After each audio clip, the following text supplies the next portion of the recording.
Ini penting karena tanpa kita menentukan apa KPI yang harus kita raih, Key Performance Indicator yang harus kita raih, maka kita tidak akan bisa mengevaluasi Ramadan kita.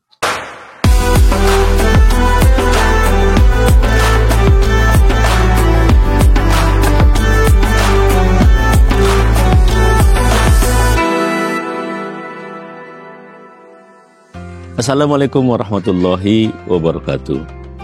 Alhamdulillah, pemirsa One Ummah TV, kita masih berada di bulan Ramadan, bulan yang mulia. Satu hal yang penting untuk kita pahami adalah apa sebenarnya Key Performance Indicator. Apa indikator performa utama yang menunjukkan kita ini berhasil atau tidak berhasil di dalam menjalankan bulan Ramadan ini. Apa itu KPI-nya itu? Ini penting karena tanpa kita menentukan apa KPI yang harus kita raih, Key Performance Indicator yang harus kita raih, maka kita tidak akan bisa mengevaluasi Ramadan kita.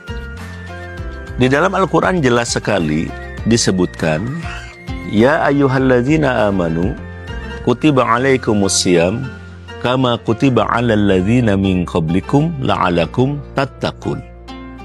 Wahai orang-orang yang beriman, telah diwajibkan kepada kalian puasa sebagaimana telah diwajibkan pada orang-orang sebelum kalian, agar kalian takwa, agar kalian taat.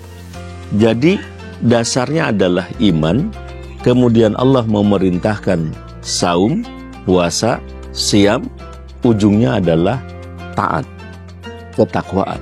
Jadi kalau begitu, setidaknya itu ada dua Key Performance Indicator yang penting. Ada dua kunci indikator keberhasilan suatu saum. Satu adalah iman, yaitu makin bertambahnya iman, makin meningkatnya iman, makin kokohnya iman. Dan yang kedua adalah makin meningkatnya ketaatan.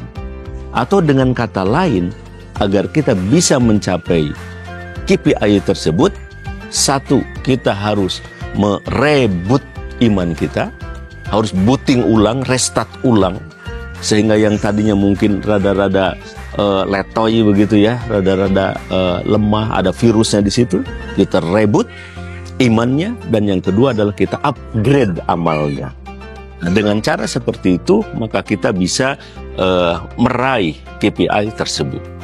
Pertanyaannya adalah, apa sih sebenarnya hal yang bisa kita rutin lakukan? Mungkin sepele, tapi bisa mengokohkan keimanan kita di bulan Ramadan itu. Ada satu hal yang menarik ketika berbicara Ramadan. Kita tahu Imam Bukhari meriwayatkan bahwa setiap malam tuh malaikat Jibril datang kepada Rasulullah SAW menderas Al-Quran sampai Rasulullah selesai Al-Quran, khatam Al-Quran.